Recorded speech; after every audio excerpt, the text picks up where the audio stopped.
سلام درنښت تاسو ټولو درنو زړه ته نږدې زده کوونکو ته یو ځل بیا اشرف شریفي یم تاسو ته په نن درس کې ښه راغلاست یم او په نن درس کې به تاسو د ګرامر اتم نمبر زمانه چې پاست پرفیکټ کنټینیوس ټینس ده دا زمانه به په صحیح معنا سره تاسو زده کړئ.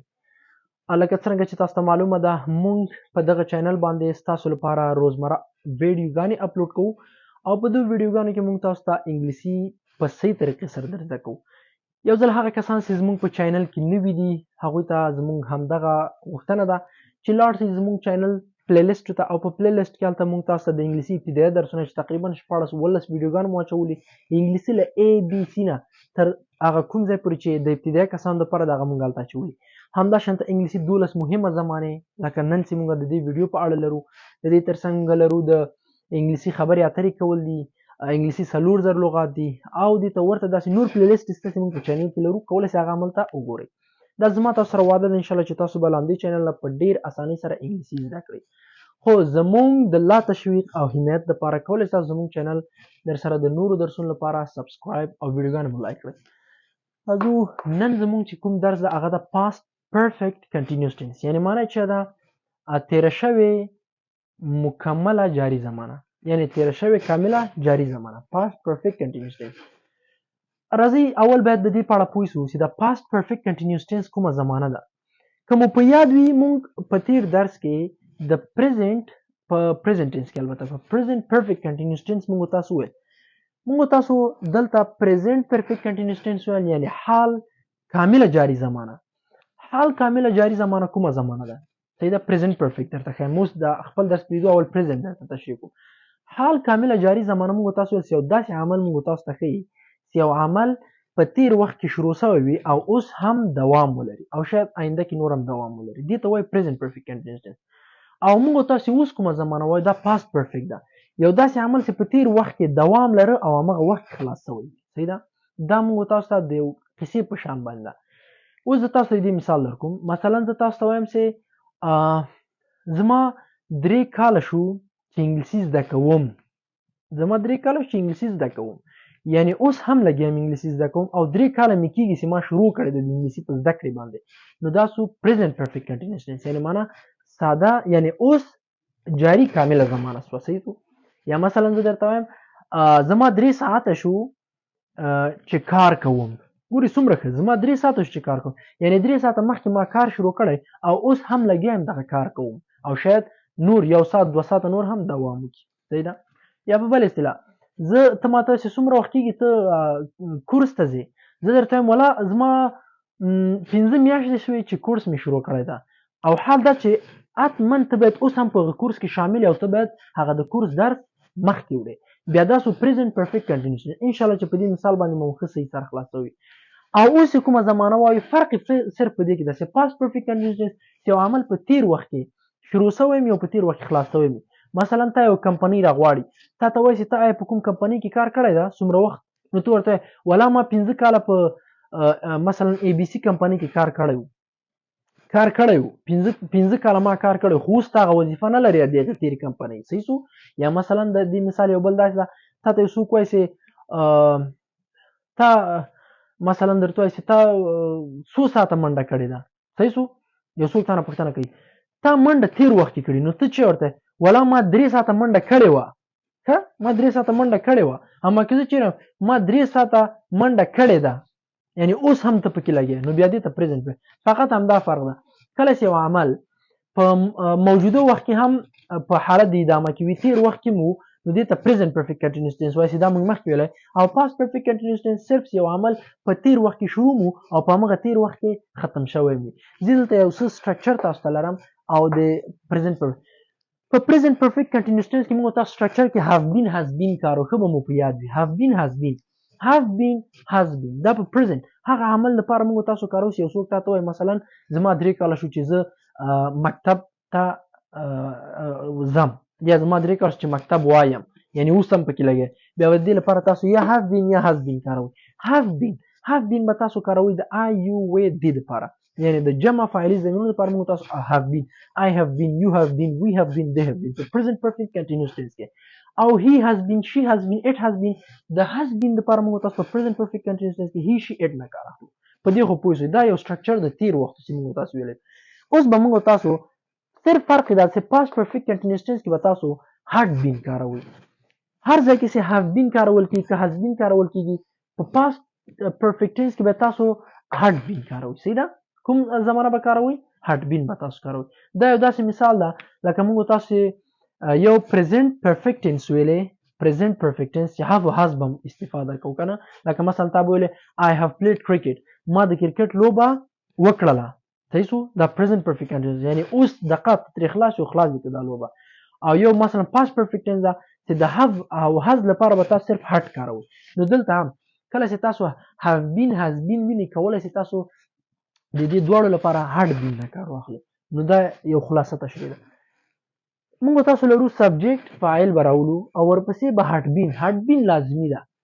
هر جمله کې بیا هم درته هر جمله کې چې تاسو ګورئ په هغه کې have been has been ده هټ بین نه ده نه have been has been ده. تاسو باید پوه شئ چې دا یو داسې عمل موږ ته ښیي چې دغه عمل په تیر وخت کې شروع او اوس هم دغه کار لګیا ده. صحیح ده؟ یو ژوندی بل مثال تاسو درکړم. مثلا تا ته وایي څوک چې تاسو څومره وخت کېږي چې ته د کرکټ اکاډمي ته ځې. صحیح شو؟ نو ته مثلا ورته وایي چې زما 3 کاله وشو چې د کرکټ اکاډمي ته ځم. صحیح شو؟ یعنی اوس هم ته روانې او مخکې تلې. نو داسې زمانو ته بار به تاسو هاف بین کار کیا سبجیکټ هم واخیسته دا پاست پرفیکټ هټ بین شو او بیا به ورپسې ورب آی ان جي وي همیش به فعل آی ان جي لري ځکه چې جاري سي او بیا به کمپلیمنټ وي دې کې بیا تاسو سنس او فار نه یو نه ګټه اخلئ. په جمله کې به یا سنس کاروئ یا فار. ما تاسو ته په هر جمله کې مثلا راغی وشو یا شو یعنی مثلا تاسو زما 15 کاله وشو نو دې کې به تاسو فار کاروئ. صحیح شو په جمله کې. یا مثلا تاسو کو زما 15 کاله شوي بیا به هم تاسو فار کاروئ. اما که چیرې داسې راځي چې مثلا نه پکې راځي سحر نه مازیګر نه ماښام نه بیا به تاسو سنس کاروئ. صحیح شو؟ زه بیا هلته په مثال کې نور وضاحت درکوم. هلته زه د دې مثال اوس تاسو ته تشریح کوم. یو جمله موږ لرو وایي زما 15 کاله وشو چې په ای بي سي کمپنۍ کې کار کوم. زما 15 کاله وشو چې په ای بي سي کمپنۍ کې کار کوم. دا جمله تاسو ته په فکر سره دا اوس کامله جاری زمانه ده او که تیره جاری کامله زمانه. نو دا خو له دې ځای نه معلومیږي هر زمانه تاسو پښتو کې پیژنئ تشخیصوي له دې ځای نه. زما 15 کاله وشو چې په ای بي سي کمپنۍ کې کار کوم مطلب داسې اوس هم لګیا یم پکې او 15 کاله مې شوي دي. نو بیا به موږ تاسو له هاف بین او هاز بین نه کار اخلو ځکه دا پریزنټ کې ده. ښه ګورئ دلته وایي چې زما 15 کاله وشو چې په دې کمپنۍ کار کوم لګیا یم اوس هم پکې لګیا یم یعنی کار کوم. صحیح شو؟ نو بیا به هاف بین هاز بین. اوس دا جمله زما آی راځي. ښه آی سره موږ تاسو هاف بین کارو. مثلا ته آی هاف بین ډېر اسانه درس ده فقط تاسو یو څه اندازه توجه ضرورت لري. آی هاف بین څه شی کوم کار ته په انګلیش کې څه ورک. آی هاف بین ورک آی ان جي به هم ورکړي ځکه فورمول کې لرو. I have been working in ABC company. ګورئ اوس دې ژبه یې تکمیله کړه. I have been working in ABC company. صحیح شو؟ څومره وخت لپاره 15 کاله وشو. د وشو لپاره ما تاسو ته ویل وشو یا شوي لپاره به فار کاروئ. نو چې I have been working in ABC company for صحیح شو for څومره ده 15 کاله 5 years. دومره د دې جملې ساختار دومره اسانه ده چې تاسو یو فکر ورته وکړئ. I have been working in ABC company for 5 years. یعنی زما 15 کاله وشو چې زه په دغه کمپنۍ کې کار کوم لګیا یم او نور به هم په دغه کار کې مصروف یم یعنی لګیا یم پکې.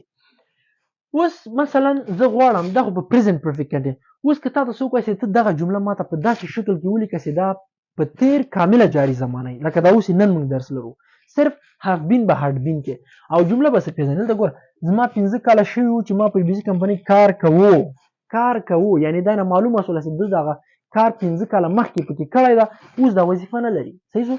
ګوره زما 15 کاله شوي چې ما په بي سي کمپنۍ کار کوو یا داسې ویلی شي 15 کاله مې د بي سي په کمپنۍ کې کار کړی وو. ګوره 15 کاله مې د بي سي په کمپنۍ کار کړی وو. 3 کاله ما مکتب ویلی وو. ګوره اوس یې نه وایي چې اوس یې ویلی 3 کاله مې مکتب ویلی وو. تر 3م صنف پورې مکتب ویلی وو. ما منډې وهلې وې. ګوره داسې وخت کې به موږ تاسو اوس په تیر وخت کې عمل جاري وو خو خلاص شوی وو بیا داسې عمل ته موږ تاسو پاست پرفیکټ. اوس وګورئ کار کوو یعنی مخکې زما 15 کاله شوي چې ما په بي سي کمپنۍ کار کوو نو بیا به زه چې دلته ګورئ اول خو دا داسې دا څه ده دا مربوط ده د past perfect tense سره past perfect continuous tense سره نو past کې had been کارو I صحیح سو I had been صحیح سو had been بس اس تشویش مکوئ دی ته کله چې تاسو پوهیږئ چې دغه جمله په تیر وخت کې شروع او په تیر وخت کې خلاصو یو کار نو بیا به تاسو ډایرکټ had been واچو I had been نور جمله ماغه ده ښه نور تغیرات رانه ولیکي I had been working in ABC company here for 5 years د ساختار د جملې ډېر اسانه بیا ورته اول تاسو له ټولو نه مهم څه ده چې ته باید د جملې په خاصیت پوه شې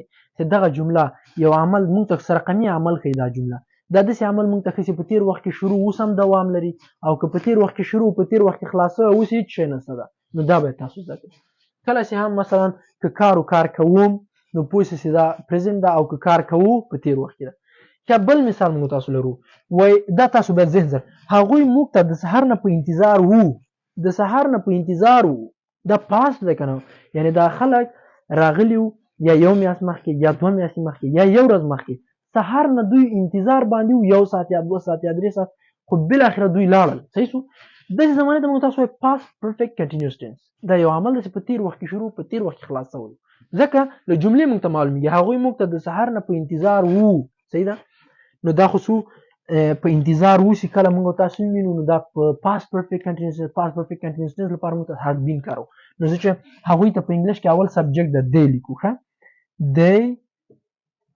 they had been بس لیکم ښه had been ډېر ضرور ده دې ځای کې ځکه had been موږ تاسو ته دا ښیي چې دا تېر وخت و they had been یا څه شی و انتظار ته انګلیش کې څه وایي wait صحیح شو they had been wait صحیح شو wait ها ing غواړي کنه they had been waiting for us یا د سحر نه ما تاسو کله چې په جمله کې وشو یا شوي وو نو دې لپاره موږ تاسو فار کړو اوس دلته چې د سحر نه کله چې نه پکې راځي بیا به سنس کارو صحیح شو سنس مارنینګ ډېر اسانه بیخي له اے بي سي څخه هم دا اسانه زمانه ده they had been waiting for us since morning هغوی مونږ ته د سهار نه په انتظار وو صحیح ده اما که زه غواړم همدغه جمله زه تاته وایم چې ته دا ماته په داسې ساختار کې جوړه کړه چې دا په present perfect continuous tense کې چې have been او has been نه کار واخله نو ته خو معلوم ده ماته وایي چې استاد دا داسې کېږي هغوی مونږ ته د سهار نه په انتظار دي ډېر یو اسانه هغوی مونږ ته د سهار نه په انتظار دي نو بس دا زمانه جوړه شوله چې په سهار نه دوی موږ ته په انتظار دي اوس هم انتظار کې ناست دي دا خلک ته اوس مثلا پلار ته کوټې ته راننوځې پلار دې مثلا نفرو ته زنګ کړی چې سهار راسئ زه درځم یو ځای ته صحیح ده یو اجی ورته ښودی دلته کښېنئ په انتظار سئ نو هغه خلک سهار له شپږ بجو دوی په انتظار دي 10 بجې چې ته اوس پلار ته راننوځې پلار ته هغه خلک زنګ درته وکړي چې راسئ مثلا ته دې پلار ته پلاره هغه خلک موږ ته له سهار نه په انتظار دي یعنې دا معنی چې اوس هم دي او که چیرې هغه خلک په انتظار وو خلاصوي نو ته بیا پلار ته پلاره خلک موږ ته د سهار نه په انتظار وو صحیح شو یعنې دا داسې عمل ښیي چې همغه وخت کې خلاص شوی او تللی دي نو که دا موږ تاسو دا جوړو نو بیا به هغوی موږ ته د سهار نه په انتظار دي او اوس هغوی موږ ته د سهار نه په انتظار وو دلته had been شو فقط که چیرې داسې وي هغوی موږ ته د سهار نه په انتظار دي نو تاسو به صرف څه کړو دی had been په ځای باندې به have been وکړو ځکه دا هم جمع ده او have been هم جمع ده چې بل راځو څلورم مثال ته ښه 15 ساعته چې باران وریږي ښه ځان سره فکر وکړه ګوره 15 ساعته شو چې باران اوریږي یعنی دا معنی چې دا اوس کامله جاری زمانه ده یعنی دا باران 15 ساعته مخکې شروع شوی او اوس هم لګیا ده اوریږي نو دا سو have been او has been موږ تاسو کار اخلو نو موږ تاسو دلته ګورئ دې نه معلوم ده چې اوریږي باران اوریږي یعنی اوس هم لګیا نو بیا به چې 15 ساعته چې باران اوریږي it is صحیح سو it is نه بخښنې سره it is نه it به صرف لیکو it ښه 15 چې باران وریږي نو it لپاره موږ تاسو have been کارو که has been صحیح ده have been it has been څه صحیح شو it has been raining ښه 15 ساعته شو یا وشو لپاره موږ تاسو فار کړو it has been raining for 5 hours. بس تاسو په دې کې صرف دغه شی زده کړئ. یو جمله وپېژنئ که جمله اوس هم لګیا روانه have been has been نه به کار اخلئ او که چیرې شو یا وشو سو نو تاسو به فار کاروئ او که چیرې ناسو بیا به سنس کاروئ.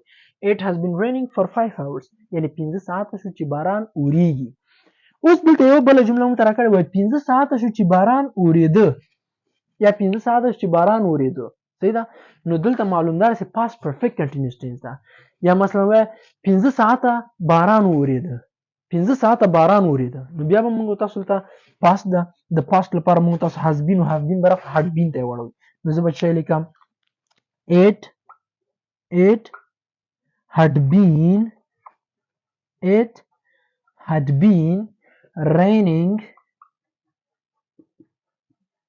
been raining شو یا وشو لپاره for it had been raining for 5 hours.